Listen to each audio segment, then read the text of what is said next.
इसको दिखाना था, इससे मिलना था। जो जीवन का परम उद्देश्य है, महत्व उद्देश्य है, जो विराट उद्देश्य है, उस श्रृंगार के माध्यम से भक्ति है या किसी और माध्यम से किसी से मिलना है, तो जो जीवन का परम उद्देश्य है उसी ने आमंत्रित किया है। तो अगर ना जाऊं तो वो जीवन का सारा रंग ही चला जाए। ये कविता ये संदेश देती है कि हमारे जीवन में बहुत सारे रंग बिखरे हुए हैं, बहुत सारी खूबसूरत चीज़ें हैं, बहुत सी आकर्षक चीज़ें हैं, बहुत सारे स्वाद हैं, बहुत सारे रंग हैं जो हमें आकर्षित करते रहते हैं, खींचते रहते हैं। और बहुत सारे लोग सामान्यतया इन्हीं में भटक जाते हैं।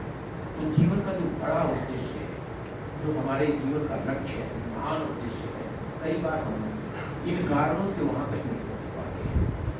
साहित्य जो बड़ा काम करता है वह हमें एक दिशा देता है, हमारे जीवन को गति देता है, और कई बार जाने अनजाने वह हमारा विरेचन भी करता है, हमारे मन का शुद्धिकरण भी करता है और हमें हमारा मार्गदर्शन करता है। ये छंद जो पंडित विद्यानिवास मिश्र जी से मैंने सुना था, कुछ और लोगों ने भी सुना होगा, पढ़ा होगा कहीं, तो पढ़ा कि दस्तावेज के कंध में पढ़ा कि तो कवि का नाम नहीं।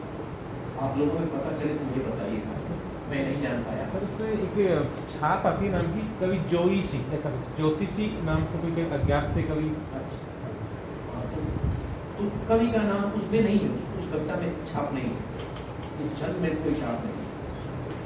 तो वह पता चले तो आगे तो पढ़ना ही है ना, ऐसे ही रास्ते खुलते हैं, बताइएगा। तो ये इस तरह की कविताएं हैं। कई बार हमें अगर हमारा मन कोई विचलित हो रहा है, कहीं भटक रहा है, कहीं छोटी चीज़ों में उलझा हुआ है, तो उससे निकाल कर बड़े उद्देश्य से जुड़ा देती है। तो हम लोग बड़े उद्देश्य से जुड़े और आगे जब मिले तो और ज़्यादा ऊर्जा के साथ और ज़्यादा संपन्न होकर और ज़्यादा ज्ञान से समृद्ध होकर मिले। आप लोगों को